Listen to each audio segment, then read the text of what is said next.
네, 오늘 하나님 말씀은 사도행전 19장 21절부터 41절까지 말씀입니다. 오늘 본문이 좀 길죠? 21절 정도 되는데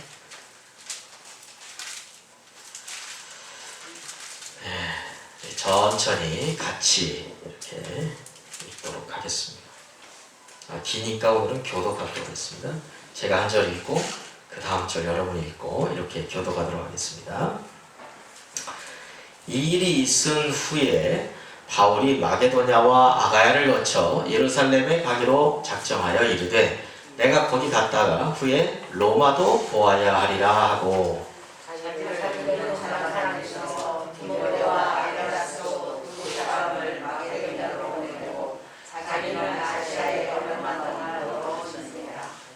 그때쯤 되어 이 도로 말미암아 적지 않은 소동이 있었으니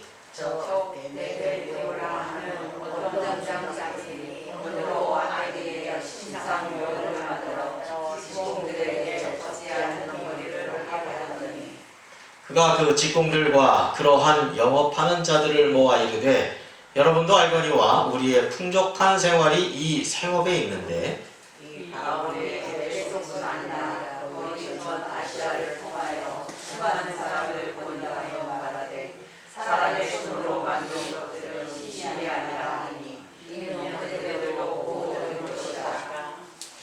우리의 이 영업이 천하여질 위험이 있을 뿐 아니라 큰 여신 아데미의 신전도 무시당하게 되고 온 아시아와 천하가 위하는 그의 위엄도 떨어질까 하노라 하더라.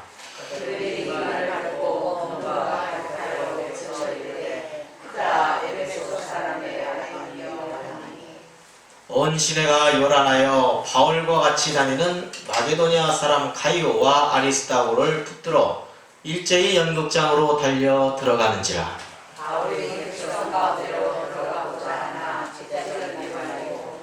또 아시아 관리 중에 바울의 친구된 어떤 이들이 그에게 통지하여 연극장에 들어가지 말라 권하더라.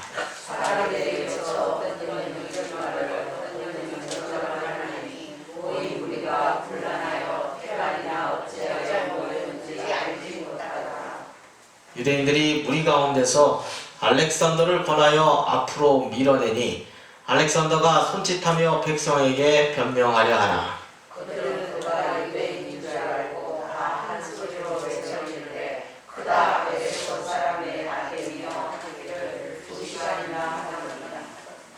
서기장이 무리를 진정시키고 이르되 에베소 사람들아 에베소시가 큰 아데미와 제우스에게서 내려온 우상의 신전지가 된 줄을 누가 알지 못하겠느냐. 이 그렇지 않다 할 수 없으니 너희가 가만히 있어서 무엇이든지 경솔하지 아니하여야 하리라. 신전의 물건을 도둑질하지도 아니하였고 우리 여신을 비방하지도 아니한 이 사람들을 너희가 붙잡아 왔으니 만일 그의 누구와 그와 함께 있는 친구들이 누구에게 고발할 것이 있으면 재판날도 있고 총독들도 있으니 피차 고소할 것이요.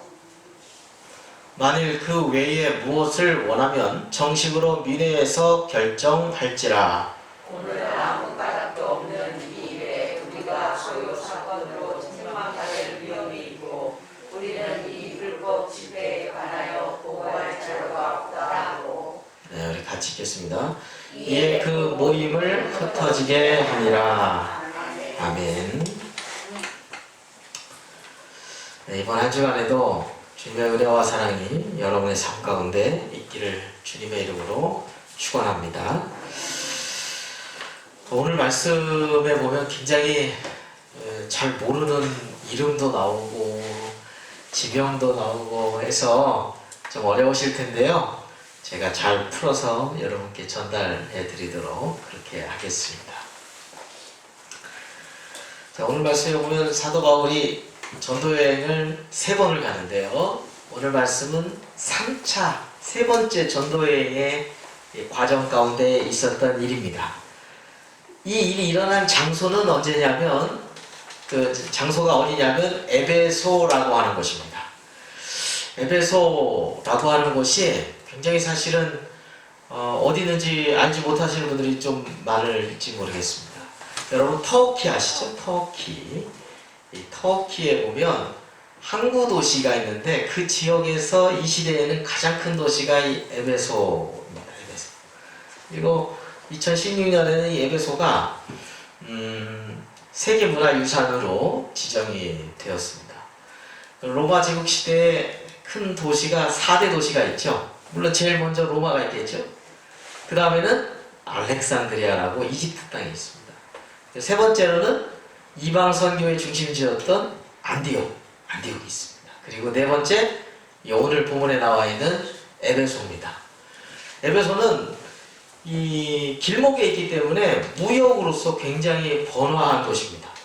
그러니까 우리나라로 말하면 인천이나 부산, 군산 이런 항구의 무역과 상업의 거점 도시라고 그렇게 생각할 수 있겠고요. 그럼 바다 곁에는 꼭 우상이 굉장히 많이 생깁니다. 왜냐하면 풍랑 속에서 이게 자연의 위협을 느껴서 그 자연의 죄를 지내거나 우상이 범람하는 것이 이 주로 어업이 행해지는 해안 도시의 특성인데 이 에베소 지역에도 우상 숭배가 아주 크게 흥행했던 곳이 바로 에베소 지역입니다. 그 우상의 이름이 오늘 나오는데 아데미라고 하는 우상입니다. 아데미. 이 아데미라고 하는 우상은 지금도 그 흔적이 많이 남아있는데 이 풍요와 타산, 옛날에는 자식을 많이 낳아야지 그것이 이제 일꾼이 되고 능력이 되고 그러기 때문에 이 타산 또는 풍요로움에 대한 그런 것을 이 아데미라고 하는 여신에다가 집어넣어가지고 우상화시킨 거죠. 그래서 아데미 여신의 그 신전이 얼마나 큰지 이 길이가 120m예요. 120m. 그리고 폭이 60m라고 하는 어마어마한 큰 신전이 있었는데 그리고 5월이 되면 그 아데미라고 하는 우상을 섬기는 대축제가 열립니다. 그러면 그 지역에서 다 온다는 거예요. 여러 지역에서 다 와요. 자, 사도 바울이 이곳에서 뭘 전했냐면 복음을 전하기 시작했습니다. 이 두란노 서원이라고 하는 곳을 빌려가지고 하나님 말씀을 전해서 터키 전 지역에서부터 온 사람들이 그 복음을 듣고 자기 지역에 가서 또 하나님의 복음을 전하는 전초기지 역할을 했습니다. 자, 그렇게 잘 진행되는 것 같았는데 오늘 큰 소동이 일어났죠.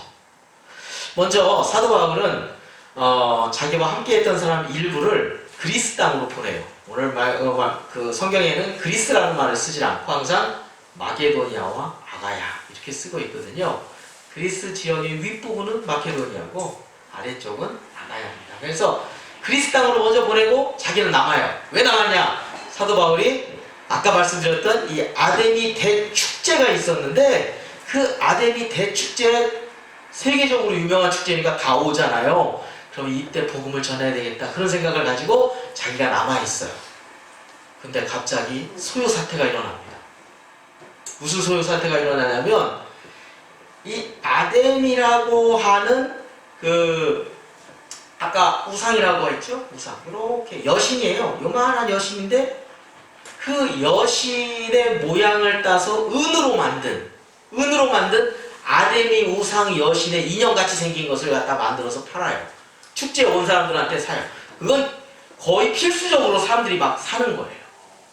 자, 그런데 이 사람들이 생각할 때는 정말 아데미 우상을 뭐 잘 섬기고 그런 데 목적이 있는 것이 아니라 야, 이렇게 하면 우리가 아주 잘 사는구나.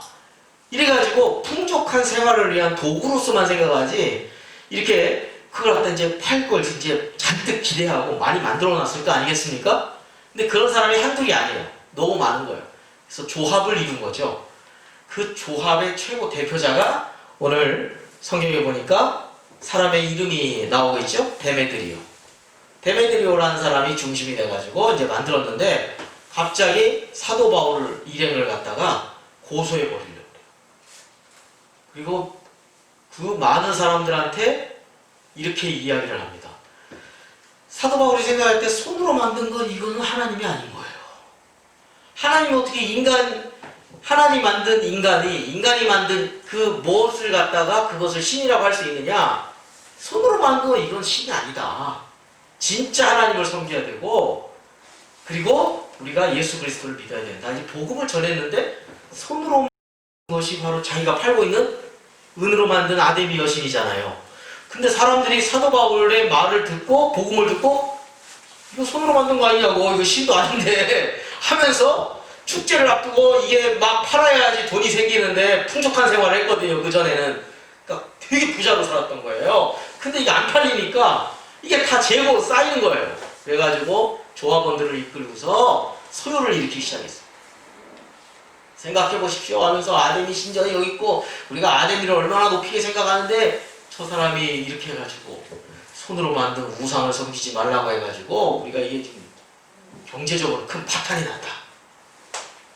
그렇게 해서 이제 소요를 일으켜가지고 사도 바울하고 같이 다녔던 사람 가이오와 아리스다고 두 사람을 갖다가 데리고서 큰 원형극장, 여기는 연극장이라고 하는데 그때 당시에 에베소가 로마의 4대 도시잖아요. 그러니까 엄청나게 큰 무려 2만 5천 명이 들어갈 수 있는 노천 원형극장. 여러분께 많이 보셨을 거예요. 이렇게 뭐 그 옛날에 그 영화 같은 데 보면 나오잖아요. 엄청나게 큰 2만 5천 명이 들어가는 그곳에서 사람들이 우르르르르르르 하면서 크다 아데미여 아데미여 하면서 막 소리를 지릅니다. 그러면서 쫓아가면서 아니 자기 사람이 지금 잘못하다가 끌려가가지고 이 가이오와 아리스타고가 문제가 생길 것 같으니까 바울이 막 거기에 이제 들어가서 어떻게든지 자기 동료를 구하려고 하지 않겠습니까? 그랬더니 말리지요. 주변에서 지금 아니라 그곳에 또 사도 바울이 알고 있는 친구가 공무원으로 있는데 말립니다. 그러니까 사도 바울은 애타겠죠. 기도가 절로 나왔을 겁니다.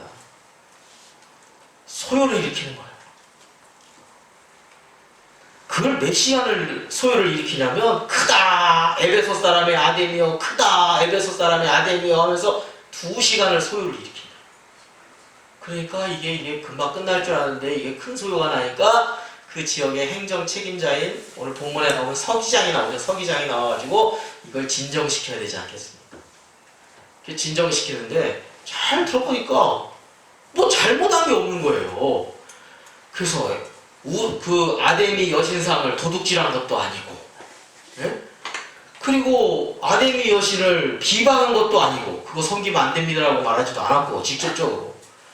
이게 뭐 고발할 건덕지가 아무것도 없는 거예요. 만약 고발하려면 정식으로 재판을 받고, 아니면 총독한테 알려주든지, 아니면 시간을 두고 민회에서 재판을 하든지, 정식 절차들이 있는데, 그냥 막 소리만 지르고 하는데, 또 잘 살펴보니까 거기에 모인 사람들이 어떤 사람은 이렇다, 어떤 사람은 저렇다. 근데 더 문제가 되는 건 거기에 모인 사람은 거의 다 태반이 내가 왜 모였지? 하면서 그냥 소리만 지르는 거예요. 크다 에베소 사람의 아데미여. 자기가 왜 왔는지도 모르고 옆에 사람이 저렇게 외치는구나. 크다 에베소 사람의 아데미여. 나도 그냥 크다 아데미 사람의 이러고 있더라는 거예요. 이러고. 너들 보니까 이거 아무 문제가 없구나. 이거 불법이다. 불법 집회고. 그래가지고 다 해산해 하고서 서기장이 해산을 시켰다라는 얘기가 오늘 본문 말씀의 이야기예요. 자, 여기서 중요한 것이 우리에게 주는 교훈입니다. 지금 이 사람들은 에베소 사람의 그 더메드리오라고 하는 우상을 만드는 그 조합에서 지금 문제를 일으켰잖아요. 그들은 정말로 하여튼 가짜든 우상이든 뭐 이런 거 신경 쓰지 않고 어떤 순수한 어떤 신앙이 있었느냐 거기에선 찾아볼 수가 없습니다. 이 더메드리오는 오직 뭐만 생각했냐면요, 자기의 금전적인 거, 돈만이 우상이었던 것이죠. 사실 우상은 그 마음 안에 있었던 겁니다. 돈이 이 사람의 최고의 가치와 우상이었던 거예요. 잘 보면. 예. 오늘날에도 이런 경우들이 참 많은 것 같습니다. 오늘날에도 무엇보다도 인간이 소중히 여겨져야 되고 사람의 가치가 소중히 여겨져야 되잖아요. 우리가 돈을 왜 돈을 벌어요? 인간답게 살려고. 그죠? 나뿐만 아니라 다른 사람들 내 가까운 가족 또는 이웃, 더 나아가서 사회, 더 나아가서 나라, 더 나아간 사람은 이제 세계 평화를 생각하고 이런 사람들이 있겠죠. 더 나아가서는 하나님의 나라. 이렇게 다른 사람에게 점점 뭔가를 나눌 수 있기 위해서 있어야 되는 거. 나 자신의 정말 인간다운 삶, 내 가족의 인간다운 삶, 행복. 이 여러 가지를 통해서 생각하는 건데 이것이 더 큰 가치였는데 오히려 전락해가지고 돈이 최우선의 가치가 되면 이 가치관이 전도가 됩니다. 가족도 없어요. 그죠? 친지도 없어요. 이웃도 없어요. 사회도 없어요. 나만, 돈만. 그래서 두 가지가 나만, 돈만. 돈만이하고 나만이가 제일 문제가 됩니다. 이 세상에서 가장 이게 인륜이 무너지는 곳이 바로 나만, 돈만. 사람의 가치가 완전히 떨어져요. 돈의 노예가 되고 돈이 우상이었던 거죠. 이 더메드리오는 사실은 그 안에 우상이 있었던 거예요. 여러분 예수님 시대에 보면은 그 거라사 지방에 귀신 들린 사람이 있어요. 근데 귀신이 얼마나 힘이 센지 막 쇠고랑을 갖다 이렇게 묶어놔서 쇠고랑을 갖다 막 끊어. 이게 이 귀신의 힘이 있는 것 같아요. 너무 불쌍하잖아요. 예수님이 그 거라사의 지방에는 그 미친 귀신 들린 사람을 고쳐주셨잖아요. 귀신들이 알아보는 거죠. 아, 하나님의 아들 예수님이구나 하는 거 알아봅니다.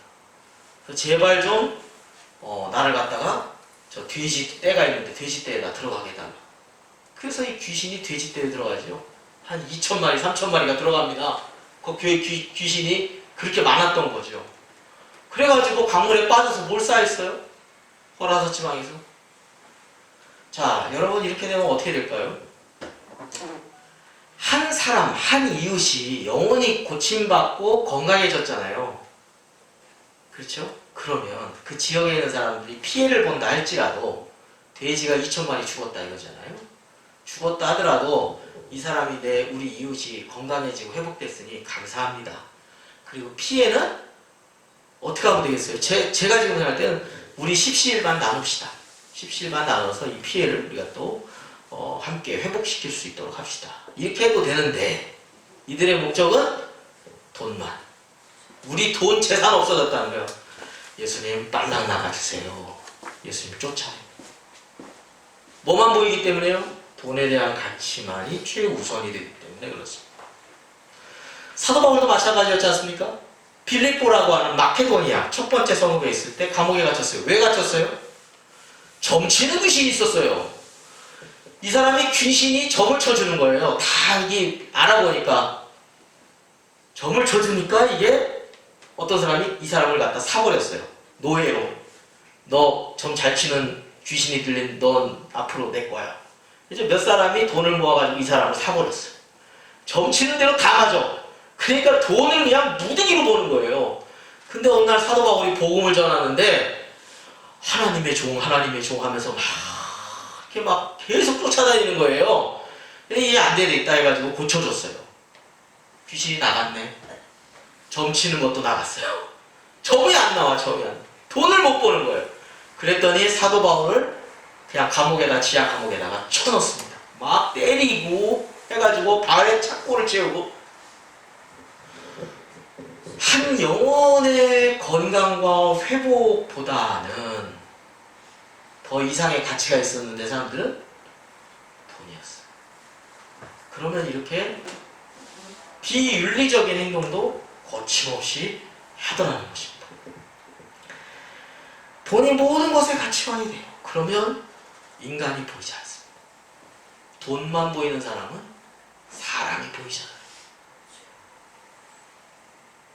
자기 영혼이 어떤 상태인지도 보지를 못합니다. 나단 선지자가 한 이야기가 있죠.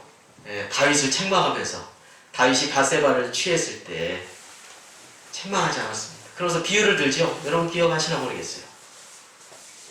어떤 사람이 부자예요. 양이 100마리가 있습니다. 그 이웃에 양이 한 마리인 사람이 있어요. 근데 손님이 왔어. 100마리 양을 가지고 있는 부자한테 손님이 왔어요. 근데 그 100마리 있으니까 그 중에서 하나 갖다가 양고기해서 먹으면 되잖아요.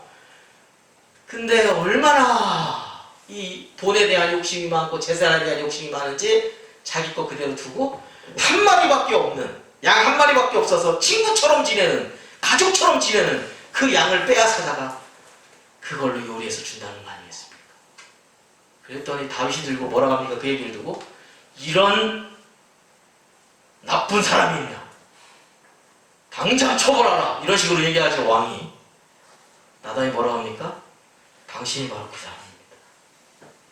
당신이 바로 그 사람입니다.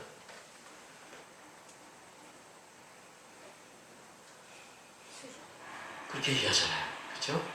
네. 밧세바 하나밖에 없는 자기 부인 가지고 있는 그 밧세바를 갖다 취하고 자기는 부인이 얼마나 많아.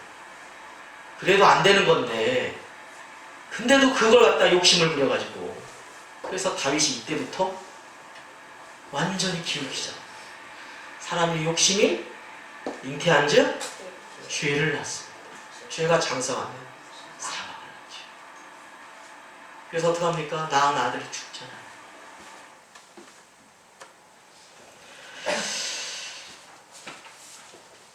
저는 우리나라 속담 가운데 어렸을 때부터 참 어려운 시대에 지금 태어나셨잖아요.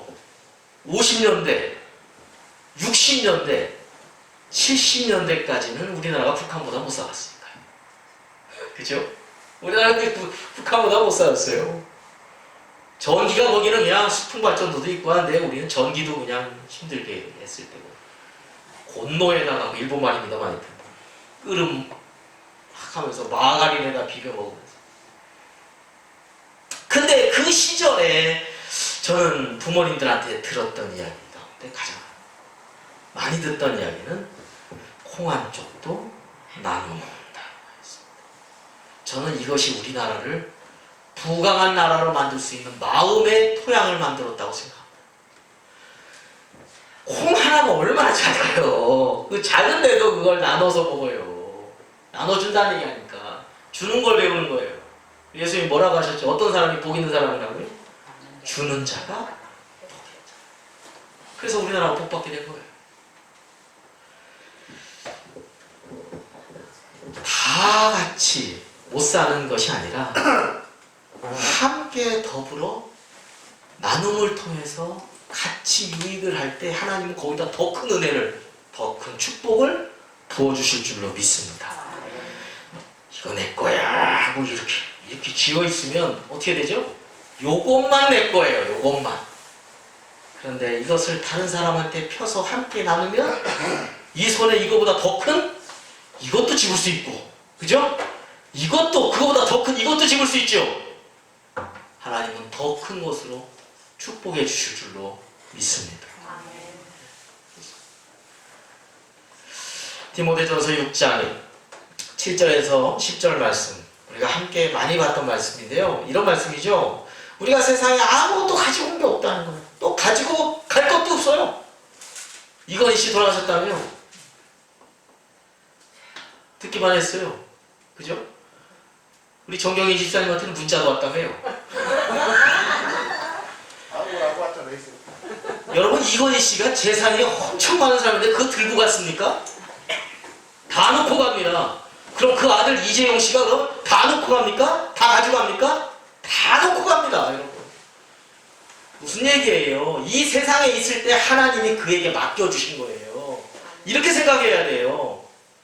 이거 내 거라고 하면 내 마음대로 내 욕심대로 막 해도 되는데 뭐야 이렇게 생각하거든요. 절대 그렇지 않습니다. 하나님이 허락해 주셨으니까 나에게 받은 거예요. 하나님 나에게 맡겨준 거예요.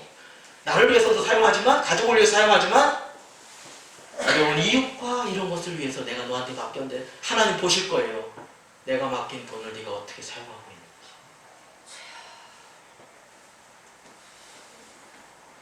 이걸 청지기 사상이라고 그러죠. 네. 맡겨준 거예요. 여러분, 레스토랑에 매니저가 있죠. 매니저가 모든 걸 다 주관합니다. 그렇죠? 언제요? 주인이 맡겨준 범위 내에서. 만약 그걸 잘 사용했어요. 그죠? 그럼 더 큰 걸 그 사람한테 맡길 겁니다. 그 사람 건 아니에요. 알고 있어요. 이게 내 거 아니라. 여러분, 소유욕에 빠지지 않는 것은 하나님이 나에게 맡겨주셨다라고 하는 생각 가지고 있어요. 내 거 없어요. 올 때 가지고 온 게 뭐가 있어요? 아무것도 없고 아무것도 가지고 가는 게 없어요. 그죠? 나에게 하나님 맡겨준 거 이거 귀하게 사용하는 거. 열심히 일해서 많이 벌고 또 낭비하지 않고 그 다음에 많이 나눠주고, 이것이 진정한 돈에 대한 기독교인의 그러한 방법, 사용 방법이라고 할 수 있을 것입니다. 여러분, 오늘 말씀에 보면 왜 사도 바울이 이렇게 어려움을 당했습니까? 그런 돈 하는 이런 사람들 때문에 결국은 어려움을 당했지만 마지막에 어떻게 됐죠? 하나님이 그를 보호해 주셨습니다. 불법 집회로 해가지고 오히려 그 사람들이 창피당하고 말았어요. 엉뚱한 창피당. 두 번째로는 오늘 말씀에서 우리가 생각하는 것은 이 군중심리가 참 사람을 갖다가 엉망진창으로 만드는구나 라고 하는 것입니다. 25,000명이 그곳에서 만약 다 모였다고 생각해보세요. 근데 거의 다 그냥 소리만 질러. 크다. 에베소 사람이 아멘이요 하는데 옆에 있는 사람이 하는구나. 나도 해야지. 크다. 에베소 사람이 아멘이요. 이런 사람이 거의 다예요. 군중심리에 그냥 내 판단이고 확신이고 가치관이고 아무것도 없어요. 분별력도 없어요. 남들 다 하니까 그냥 나도 하는 거지 뭐 그냥. 근데 여러분, 이렇게 강물이 이렇게 골짜기에서 위에서 아래로 이렇게 흐를 때, 산 꼭대기에서 흐를 때 죽은 물고기를 던지면 어떻게 됩니까? 그 흐름에 위에서부터 아래로 그냥 흘러가죠. 근데 살아있는 것을 갖다가 탁 던지면 얘는 아래로 내려가지면 어떨 때는 옆으로도 가고 어떨 때는 거꾸로 올라가기도 합니다. 살아있는 것. 정신이 살아있는 사람은, 영혼이 살아있는 사람은 시대의 조류 속에 그냥 자기를 맡기는 사람이 아니라, 무분별하게 사는 것이 아니라, 끌리는 대로 사는 것이 아니라, 군중심리의 흐름 속에서 그냥 맡겨 사는 존재가 아니라 확신과 가치관을 가지고 살아. 우리 그리스도인이라면 이것이 과연 하나님의 뜻일까? 이것이 하나님이 선하다고 생각하실까? 아니라고 하면 거꾸로 가는 거죠. 사람들이 다 그 길로 간다 하더라도 이것이 하나님이 하지 말라고 한 거라면 저는 이 길 가지 않겠습니다 라고 하는 분명한 분별력과 확신을 가지고 사는 거죠. 요즘에 이게 생각이 없는 거, 분별이 없는 거 일 때는 내가 뭐하고 있나? 내가 왜 살았지? 이렇게 마지막에 혼란이 생깁니다. 여러분, 성경에서 분명히 말씀하고 있습니다. 배우고 확신하는 일에 거예요. 확신하는 일에 거예요. 그럼 이렇게 되려면 어떻게 해야 된다고요? 하나님 말씀을 배워야 된다. 하나님 말씀을 왜 배워요? 거기서 무엇이 올바른 것인지, 무엇이 하나님이 기뻐하시는 것인지, 교훈과 책망과 바라감과 의로 교육하기에 유익한 하나님의 사람으로서 온전하게 행할 수 있는 모든 것이 성경에 기록되어 있기 때문에 그렇습니다. 그래서 우리는 하나님 말씀을 어려서부터, 아니 우리가 매일매일의 삶 가운데서 이걸 먹어야 돼요. 영적으로. 그래야지 우리 영혼이 강건해지고 세상 속의 죄악 가운데 흔들리지 않고, 이리 흔들 저리 흔들리지 않고 강하게 딱 서서 분별력을 가지고 하나님의 뜻이라면 세상과 거꾸로 간다 하더라도 그 길을 갈 수 있는 확신 있는 삶.